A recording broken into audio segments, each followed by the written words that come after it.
Olá, eu sou o Carlos e aqui nós estudamos a Bíblia. Seja bem-vindo.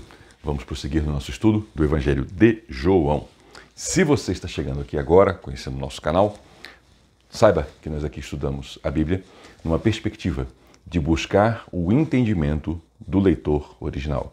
Para isso, nós aqui estudamos a história, a geografia, a religião, a política, enfim, tudo que nos ajuda a entender o contexto daquilo que está sendo tratado no texto sagrado, da forma que o leitor lá no século I entendia, porque o leitor do século I entendia essas coisas todas já. Ele conhecia tudo isso que nós não conhecemos.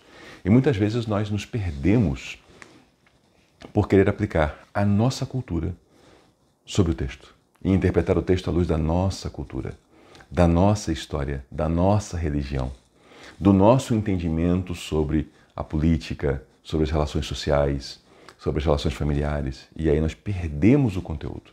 Então aqui nós estamos sempre buscando o contexto. Aqui no capítulo 17 nós começamos tendo acabado de sair de uma conversa, de um discurso de Jesus Cristo com seus discípulos. Jesus está em Jerusalém. Ele já cumpriu a maior parte do seu ministério terreno. Ele já entrou em Jerusalém com o propósito de se entregar na cruz. Já foi recebido com uma entrada triunfal. Já teve a ceia com os seus discípulos. Judas já saiu para realizar seu plano maligno. Jesus Cristo, então, saiu com os discípulos lá do cenáculo, que era o local da ceia. Eles estão indo em direção ao Vale do Cedron, ao Riacho do Cedron, e que é um outro local em Jerusalém, fora da cidade, nós vamos chegar lá. E ao longo do caminho, ou em outro lugar que nós não sabemos aonde, Jesus tem alguns discursos com os discípulos e passa diversas instruções. Isso é o que nós vimos no capítulo 16. No capítulo 17, já começamos o texto lendo que, havendo falado Jesus estas coisas, que são as do capítulo 16 e anteriores, né, ele alçou os olhos ao céu e disse: meu Pai, a hora chegou. Jesus estava orando e para nós pode parecer até comum a maneira como ele se dirige a Deus, mas ela era absolutamente incomum para quem naquele tempo estava lendo esse texto. Primeiro, Jesus chama Deus de Pai. Isso era incomum. Era mais comum as pessoas chamarem a Deus de Senhor, o nome, né, com a expressão Hashem, e outras expressões, né, que não eram Pai. Pai é uma expressão de muita intimidade. Inclusive perseguiram Jesus também por causa dessa expressão, de ele chamar a Deus de seu Pai. E isso voltará no julgamento dele, o fato de ele chamar a Deus de Pai. E com isso ele também nos ensinou a chamar a Deus de Pai. Inclusive quando ele ensinou a oração do Pai Nosso aos discípulos, ele falou: orem assim, Pai, Pai Nosso, né? Ele falou: meu Pai, a hora chegou. Que hora? A hora da entrega de Jesus na cruz. A hora talvez mais mal compreendida da história, onde muitos veem, eu conheci pessoas autenticamente até revoltadas, né, porque mataram o autor da vida, não entendendo que ele se entregou voluntariamente e que todas as vezes que tentaram matá-lo e que não era chegada a sua hora, ele não permitiu, e que mesmo indo para a cruz, ele deixou claro que se ele quisesse, ele impediria aquele momento. Mas ele sempre caminhou em obediência ao Pai e ele ora, inclusive, nessa direção da obediência. Então chegou a hora da consumação, é a hora de que aqueles fatos todos que foram previstos na história, o Antigo Testamento tudo apontava para Jesus Cristo e apontava para a cruz. Chegou essa hora. Glorifica o teu filho para que teu filho te glorifique. É aqui a inversão da lógica mundana. Na lógica mundana, as pessoas obtêm glória, poder, extraindo isso de outras pessoas, né? O poder ele é estabelecido tomando-se o poder. E o poder é estabelecido a partir dos outros. E entre o pai e o filho nós vemos uma relação diferente. O pai glorifica o filho para que o filho glorifique o pai. É uma relação de entrega que foi nos ensinado por Jesus Cristo. Não é só entre eles, deve ser também entre nós, uma relação de servir. Ele segue, assim como lhe deste autoridade sobre toda a carne, para que dê vida eterna a todos os que lhe deste. Jesus recebeu autoridade sobre todos os seres humanos. Sobre tudo, na verdade, mas aqui ele está se referindo aos seres humanos. Olhem só, para quem acha que Jesus foi derrotado na cruz, ele tem plena autoridade sobre todos os seres humanos, inclusive sobre aqueles que o crucificaram. Então, ele não foi derrotado, ele foi o vitorioso, porque ele entregou a sua vida para depois tomá-la de volta por vontade própria e ressuscitar. É isso que nós precisamos compreender. E a autoridade é para quê? Para que ele dê vida eterna a todos os que Deus deu a ele. Nós também precisamos ter esse entendimento que o que vem, aquele movimento em direção a Cristo que nós temos, é, vamos dizer assim, um empurrão de Deus.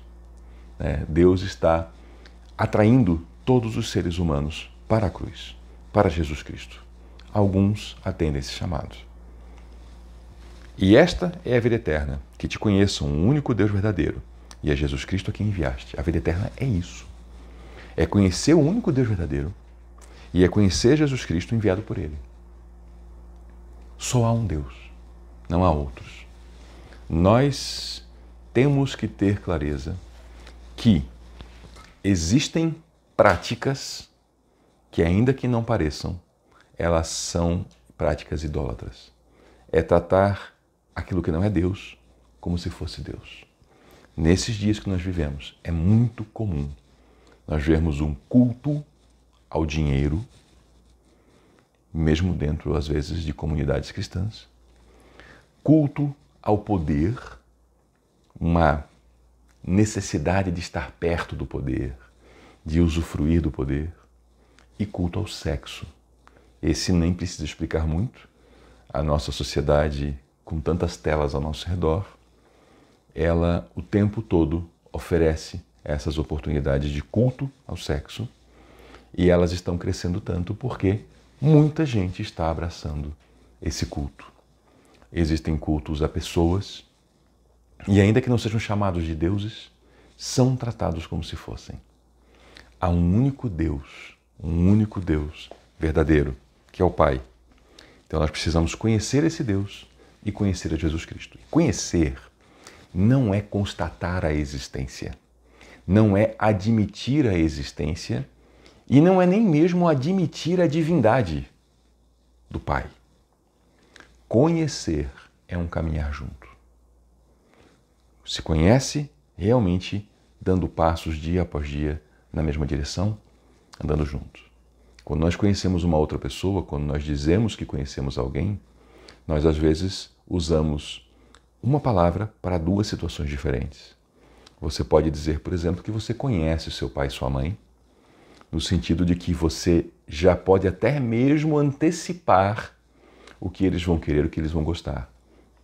Quando alguém lhe pergunta, por exemplo, o que você acha se eu der tal presente para o seu irmão, ou para seu pai, ou para sua mãe, ou para sua esposa, seu cônjuge? Você pode dizer assim, isso é uma coisa que ele vai gostar. Veja que é um fato no futuro que você já antecipa por conhecer a pessoa. E nós usamos a palavra conhecer também para aquela assim, um dia eu me sentei num curso ao lado de uma pessoa e eu conversei brevemente com ela e eu sei o nome dela. Você conhece João? Sim, eu conheço João. Eu durante 5 minutos conversei com ele. Veja que nós usamos uma palavra para duas coisas tão diferentes. Pois é, conhecer a Deus e a Jesus Cristo é o conhecer de caminhar junto. É o conhecer de até saber o que vem pela frente. Porque nós realmente temos uma caminhada, temos uma intromissão até na vida, no caráter, no jeito. É esse conhecer. E isso é a vida eterna, não é o saber quem é. Eu te glorifiquei na terra. A obra que me deste para fazer, eu a terminei. O Senhor já está dizendo aqui que Ele dá por concluído esse serviço. Ele glorificou a Deus na terra e a obra que recebeu, Ele a terminou. Ele fez os seus discípulos, Ele ensinou o caminho da verdade, Ele curou pessoas, Ele expulsou demônios, Ele derrotou as trevas e agora há um grupo de pessoas que está sendo concluída a capacitação delas, para que elas possam ser os realizadores dessa obra de Deus e continuem a glorificar a Deus na terra. Mas o Senhor Jesus concluiu sua obra. Agora, pois, meu Pai, glorifica-me junto a ti, com a glória que eu tinha a teu lado, desde antes que existisse o mundo. Aqui uma curiosidade. Quando nós lemos em português a Bíblia, nós às vezes perdemos um pouquinho de certos significados lá do idioma original. Lá no Gênesis, Jesus está falando aqui que ele estava com Deus antes da criação do mundo. Quando fala que Deus criou o céu e a terra, a palavra usada para Deus é Elohim. E Elohim é um plural. É o nome de Deus, ou um título de Deus, o Todo-Poderoso, mas é plural, não é singular. E é curioso porque quando esse plural vai criar o homem, ele fala consigo mesmo, façamos o homem. É um plural. Lá estavam o Pai, o Filho e o Espírito Santo. Jesus Cristo estava com a glória ao lado do Pai, desde antes da fundação do mundo. Teu nome manifestei aos homens que do mundo me deste. Teus eram e os destes para mim, e guardaram a tua palavra. Agora ele começa aqui, ainda se dirigindo ao Pai, a falar um pouco daquelas pessoas que caminharam com ele, daquelas pessoas que estão ali com ele, que Jesus manifestou aos homens que do mundo ele recebeu de Deus. Vejam que novamente aqui nós podemos enxergar a divisão, a separação entre discípulo e a multidão. A multidão, muitas pessoas que não caminhavam com Jesus, que iam e vinham, que estavam com ele em algum momento e não estavam em outro, que corriam atrás dele porque se alegravam com algum milagre que ele fazia, mas não tinham permanência na caminhada. Ele aqui está falando daqueles que ele recebeu de Deus e que caminharam com ele. Isso é uma grande diferença. E não eram só os 12, que agora são 11, era um grupo até maior, haviam quase 500 pessoas. Mas havia esses 12 mais íntimos, mais chegados. Ele fala que eles eram de Deus. E Deus os deu para Jesus Cristo e eles guardaram a palavra de Deus. Isso é talvez uma grande marca diferencial entre discípulo e multidão. Além disso tudo que a multidão vem e vai, não tem compromisso e tal, o discípulo guarda a palavra de Deus. Agora eu sei que tudo o que me deste provém de ti, porque eu lhes dei as palavras que me deste, e eles as aceitaram, em verdade entenderam que procedo de ti e creram que tu me enviaste. Veja aqui há um ciclo, Jesus Cristo recebe de Deus essas pessoas, os discípulos, ele transmite a eles a palavra de Deus, eles creram em Deus, guardaram a palavra de Deus e creram também que o próprio Jesus Cristo foi enviado por Deus. E aqui existe então todo esse ciclo para o bem do ser humano e para a glória de Deus. Eu intercedo por eles, quer dizer, eu me coloco diante de Deus por eles. É isso que é interceder. Não intercedo pelo mundo, mas pelos que tu me deste, porque são teus. E tudo que é meu é teu, e o que é teu é meu, e eu sou glorificado neles. Veja que a oração de Jesus aqui, o foco dele nesse momento era nessas pessoas. Por que ele não orava pelo mundo? Porque o mundo não seria perseguido. Era o mundo que iria persegui-los. O mundo é o sistema maligno, né? O mundo na ideia de, não de a criação, mas a ideia do sistema maligno que permeia a criação e produz o mal. Então ele estava orando por aqueles que seriam logo as vítimas. Não estou mais no mundo, mas eles estão no mundo. Eu vou a ti, Pai Santo, guarda-os em teu nome, o que tu me destes, para que sejam um, assim como nós. Jesus fala que ele já está de saída. Ele já vai morrer, ressuscitar e subir para o céu. Mas os discípulos continuam e vão ficar sem a presença física de Jesus Cristo, porque ele vai ao Pai. Ele pede, Senhor, Pai, guarda-os em teu nome. Guarda eles em ti. O que tu me deste, para que sejam um, assim como nós. Essa oração aqui, nós veremos no próximo vídeo. É muito assunto. É muito assunto. Muito obrigado por nos acompanhar até aqui. Eu sou o Carlos e aqui nós estudamos a Bíblia. Até lá.